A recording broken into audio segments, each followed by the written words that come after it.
इतना सरल और आसान है कि आप स्वयं उसे कर सकते हैं। मात्र 15% हिस्सा ऐसा है जिसमें आपको किसी विशेषज्ञ की मदद की जरूरत पड़ सकती है, मात्र 15%। अगर परसेंटेज में बात किया जाए तो आप जानते हैं 33% पर आदमी पास हो जाता है, और उसके ऊपर सेकंड डिवीजन, थर्ड डिवीजन, और 60 पे तो फर्स्ट डिवीजन होती है, 75% पे तो डिस्टिंक्शन आ जाती है। मैं 85% की बात कर रहा हूं।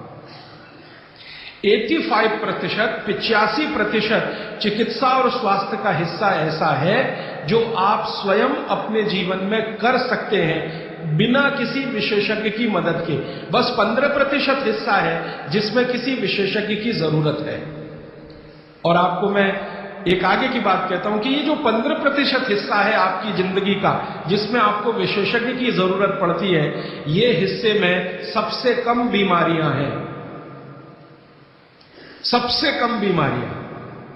माने जहां आपको विशेषज्ञ की आवश्यकता पड़े आपके जीवन में, वो बीमारियों की संख्या सबसे कम है, और जहां विशेषज्ञ की जरूरत नहीं है आपको अपने जीवन में, वो बीमारियां सबसे ज्यादा है।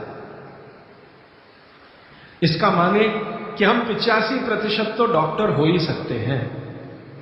कंक्लूजन इस बात का यह है। अब आप अगर 85% से और बेहतर डॉक्टर होना चाहते हैं तो भागवत ऋषि कहते हैं कि अपने शरीर को थोड़ा जान लीजिए, बस। और वो दूसरी महत्व की बात कहते हैं कि अपने भोजन को पहचान लीजिए। शरीर को जान लीजिए, भोजन को पहचान लीजिए, तो वो कहते हैं आप 100% डॉक्टर हो सकते हैं। शरीर को जान लीजिए मतलब थोड़ा फिजियोलॉजी, थोड़ा एनाटॉमी, आज की भाषा में मैं कहूं थोड़ा शरीर विज्ञान आपको मालूम हो। और ये बहुत आसान है आजकल, कोई मुश्किल काम नहीं है। भारत सरकार ने विभिन्न तरह की छोटी छोटी पुस्तकें छपा रखी हैं जो बच्चों को पढ़ाई जाती हैं। एनसीईआरटी के सिलेबस में अब तो ये आ गया है। वो किताबें बाजार में उपलब्ध हैं, आप खरीद लाइए और आपको थोड़ा फिजियोलॉजी तो समझ में आ ही जाएगा, थोड़ा बहुत एनाटॉमी समझ में आ जाएगा। शरीर के क्या क्या अंग हैं, अंगों के क्या क्या उपांग हैं, हृदय है तो कहाँ है, लीवर है तो कहाँ है, किडनी है तो कहाँ है, लीवर का किडनी से क्या संबंध है, किडनी का हृदय से क्या संबंध है, आपस के उनके इंटर रिलेशनशिप है। अब तो एक चार्ट आता है कैलेंडर जैसा, मेरी आपको विनती है कि खरीद के एक टांग लीजिए अपने घर में, आपको भी मदद करेगा, आपके बच्चों को भी मदद करेगा। तो ये हिस्सा बहुत आसान है, मुश्किल नहीं है। बस इसमें जो मुश्किल हिस्सा है वो ये कि शरीर के अंगों के और उपांगों के जो नाम हैं वो जो भाषा में दिए गए हैं वो आपको थोड़ा कम समझती है, तो आप आयुर्वेद वाला ले लीजिए, वो आसानी से समझ में आएगा, उनके आपस के संबंध वगैरह वगैरह। मैं इस विषय पर ज्यादा नहीं जाना चाहता क्योंकि ये उपलब्ध है आपके सामने, और इसमें ज्यादा बात करूंगा तो समय खर्च होगा। आपको सिर्फ संकेत कर रहा हूं कि आज आप चाहें तो आज, नहीं तो 1-2 दिन में कुछ ऐसी पुस्तकें फिजियोलॉजी एनाटॉमी की खरीद लें, नहीं तो एक कैलेंडर चार्ट आता है वो ले लें, 2-3 कैलेंडर के चार्ट आते हैं वो ले लें। अभी सरकार ने एक 12 कैलेंडर का चार्ट निकाला है, बहुत ही सरल भाषा में है, बहुत आसान है। उसको घर में टांग कर पलटते रहें, देखते रहें। ज्यादा से ज्यादा 8-10 दिन आप देखेंगे, आपको समझ में आ जाएगा लीवर क्या है, हृदय क्या है, किडनी क्या है, आपस के इनके फंक्शंस क्या है। ये बात भागवत जी कहते हैं कि थोड़ा शरीर को जान लो और भोजन को पहचान लो। अब उसमें आगे उन्होंने एक सूत्र लिखा है संस्कृत में कि शरीर को जानना अगर है तो ठीक है, इसको जरा और समझिएगा। शरीर को जानना है तो ठीक है, लेकिन भोजन को पहचानना सबसे ज्यादा जरूरी है। माने उनका कहना यह है कि शरीर को जान लें तो ठीक है, नहीं जाने तो भी भोजन को तो पहचान लें। और भागवत जी ने पूरी विनम्रता से, पूरी गंभीरता से एक बात लिखी है कि जिसने भोजन को पहचान लिया उसको जिंदगी में कभी भी किसी चिकित्सक की जरूरत तो नहीं पड़ेगी।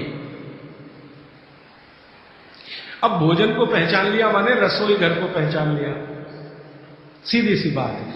और भागवत जी कहते हैं कि जीवन की सबसे बड़ी खोज अगर कोई है तो वो रसोई घर है।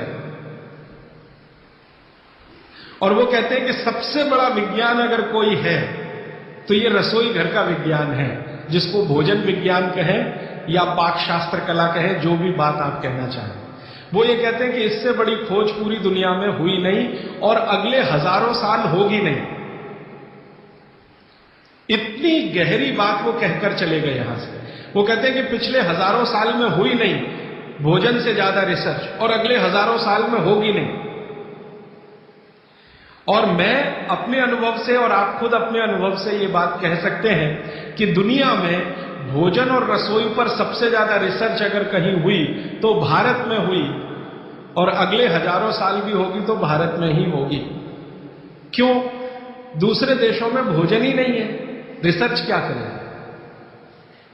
हो भोजन तब तो रिसर्च करें। आप में से बहुत सारे लोग यूरोप गए होंगे, अमेरिका गए होंगे, आप देखिए भोजन क्या है उनके पास, ले दे के एक पाव रोटी और डबल रोटी।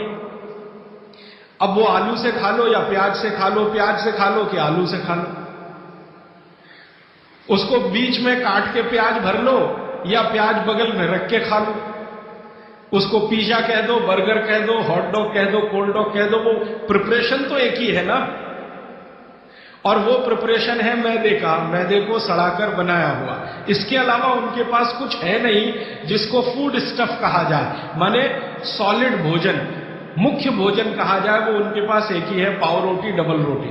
उसको वो मछली से भी खा सकते हैं, गाय के मांस से भी खा सकते हैं, बकरे के मांस से भी खा सकते हैं, या वगैरह वगैरह कहीं से कुछ भीख में मिल गया दाल चावल वगैरह तो उसके साथ खा सकते हैं, वो सब भीख में मिला हुआ है, उनके यहां कुछ होता है नहीं। मैं आपको एक छोटी सी जानकारी देना चाहता हूं। एक बार एक विदेशी व्यक्ति से मेरा झगड़ा हो गया, एक जर्मनी का व्यक्ति था, उससे झगड़ा हो गया। झगड़ा कुछ इस बात का था कि भारत महान है कि जर्मनी महान है।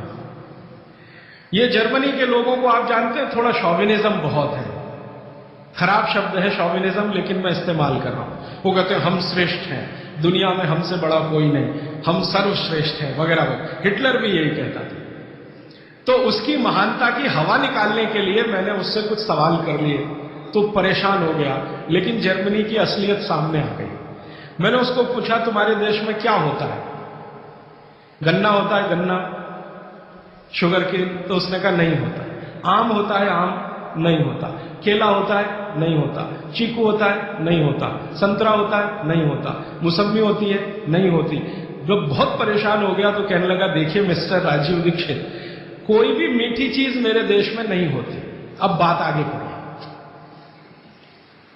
कोई भी मीठी चीज मेरे देश में नहीं होती। एक वाक्य में उसने खत्म कर दिया। फिर मैंने कहा अच्छा चलो मीठी चीज नहीं कड़वी चीज पूछते, मेथी होती है? मेथी, मेथी तो मीठी नहीं है, तो मेथी होती है? उसने कहा नहीं होती। पालक होता है? नहीं होता। चुकंदर होता है? नहीं होता।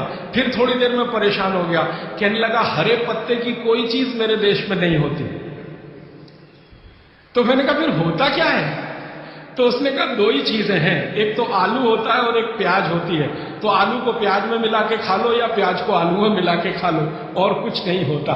फिर मैंने उसको गिनाना शुरू किया कि देखो भारत में क्या क्या होता है, मीठी चीजों में क्या क्या होता है, खट्टी चीजों में क्या क्या होता है, तीखी चीजों में क्या क्या होता है, कसैली या कड़वी चीजें क्या क्या है। 6 रस है ना, षड रस की बात कही जाती है। 6 रस में मैंने गिनाना शुरू किया तो वो कहता है कि यार इसमें तो एक एनसाइक्लोपीडिया लिख जाएगा।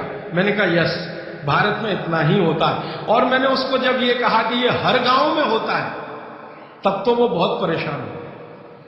मैंने कहा हर गांव में होता है, 7,32,000 गांव हैं, हर गांव में ये सब होता है। माने किसी गांव को दूसरे पर निर्भर रहने की जरूरत नहीं है, नमक को छोड़कर। तब उसने कहा कि सच में इंडिया